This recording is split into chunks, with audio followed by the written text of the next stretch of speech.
一丁点错，我自己滚蛋。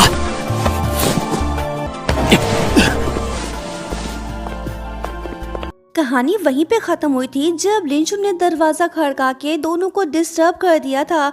अब हम आगे की कहानी की तरफ बढ़ते हैं। सुशी को कहीं पे छुपना होगा। ये नहीं चाहती कि लिंचू इसे ली जियांग के साथ देख ले। जब ली जियांग दरवाज़ा खोलता है तो लिंचू रूम के अंदर घुस जाती है।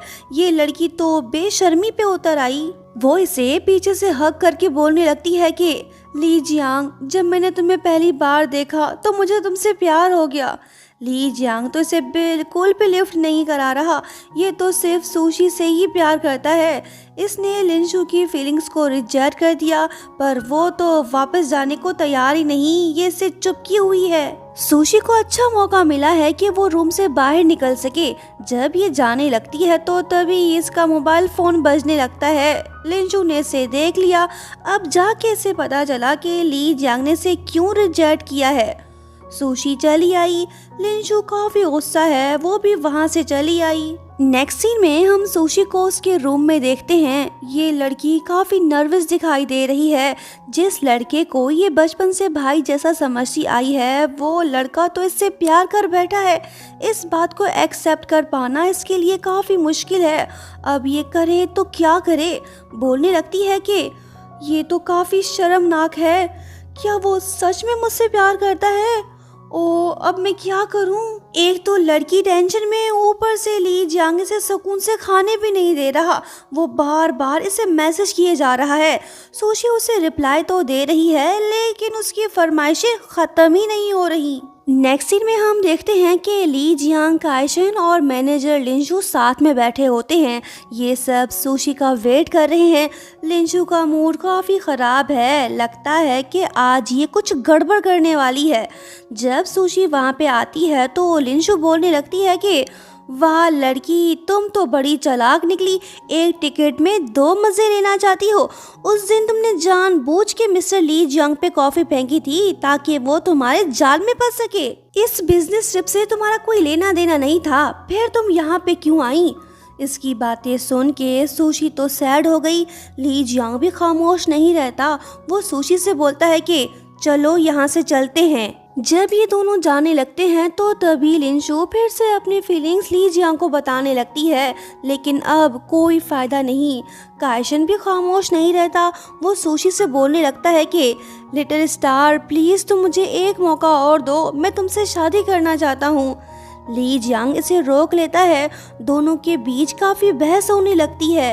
काइशन सुशी को यकीन दिलाने की कोशिश कर रहा है कि वो अब इसे फिर से धोखा नहीं देगा, लेकिन सुशी तो अब इस पे यकीन करने को तैयार ही नहीं। बोलने लगती है कि तुम नहीं समझ पाओगे कि मैंने तुमसे ब्रेकअप क्यों किया था। काइशन बोलता है कि प्लीज मुझे एक चांस और दो, मैं तुमसे अभी भी प्यार करता हूँ। दोनों बॉयज आपस में उलझ पड़े। ली जियांग काइशन का गिरेबान पकड़ के उससे बोलने लगता है कि तुम इसे फोर्स नहीं कर सकते, बेहतर होगा कि तुम इसका पीछा छोड़ दो। ये बात बोल के वो सुशी को अपने साथ ले गया। नेक्स्ट सीन में हम देखते हैं कि सुशी काफ़ी रो रही है। ये काइशन से बहुत प्यार करती थी।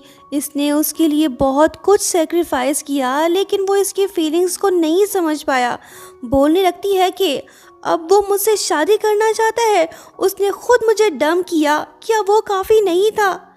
ये बात बोल के वो और भी ज़्यादा रोने लगी। ली जियांग इससे पूछता है कि क्या तुम अब भी उससे प्यार करती हो? सुशी इससे पूछती है कि क्या तुमने कभी किसी से सच्चे दिल से प्यार किया है?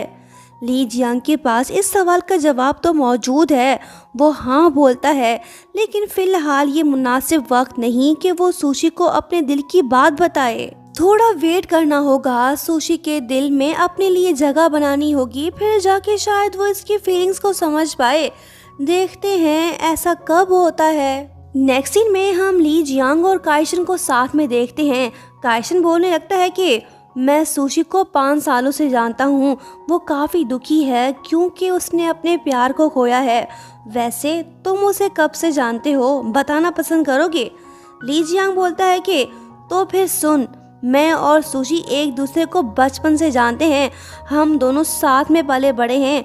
हम दोस्त होने के साथ साथ एक दूसरे के पड़ोसी भी हैं। ये बात जान के काइशन को अंदाजा हो जाता है कि ली जियांग भी सुशी से काफी प्यार करता है।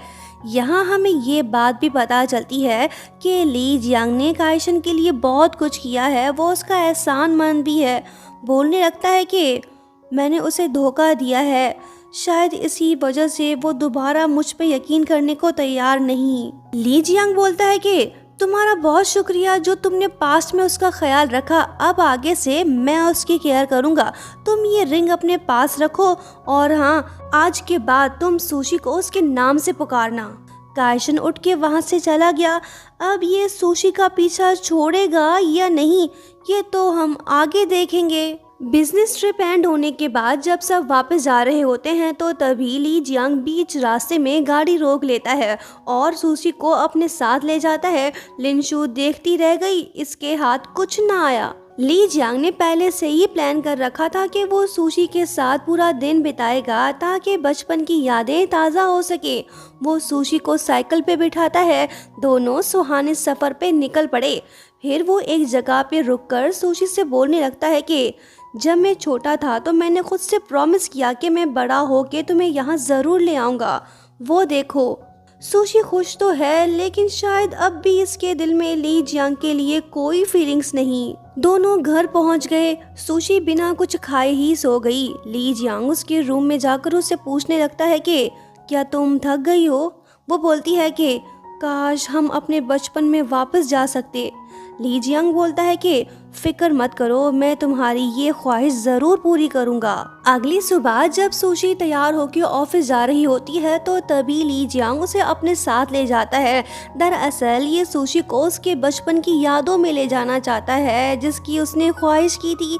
दोनों अम्यूज़मेंट पार्क पहुँच गए और बच्चों की तरह घूमने फिरने लग गए। सुशी बहुत खुश दिखाई दे रही है। ली जियांग इसकी हर विश को पूरी करने की कोशिश कर रहा है, ये तो बस इसे खुश देखना चाहता है।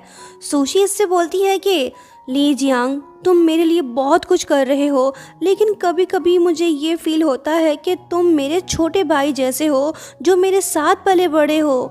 सुशी ने इसे बता दिया है कि वो इसे किस नज़र से देखती है। ये बात सुन के ली जियांग दुखी तो होता है लेकिन वो बोलने लगता है कि कोई बात नहीं दोस्त, मैं वेट कर लूँगा, मुझे कोई जल्दी नहीं, मैं सिर्फ तुम्हें पाना चाहता हूँ। सुशी ने इसे कोई जवाब नहीं दिया। क्या सुशी के दिल में इसके लिए फीलिंग्स पैदा होंगी या फिर दोनों फ्रेंड्स ही रहेंगे। 你招惹谁不行非得来招惹我？别再耍我的心嘛！ दोस्तों ड्रामे का लास्ट पार्ट देखना मत भूलना। लाइक शेयर सब्सक्राइब और हाँ, प्यारा सा कमेंट करते हुए जाना। Thank you so much for watching. Bye bye.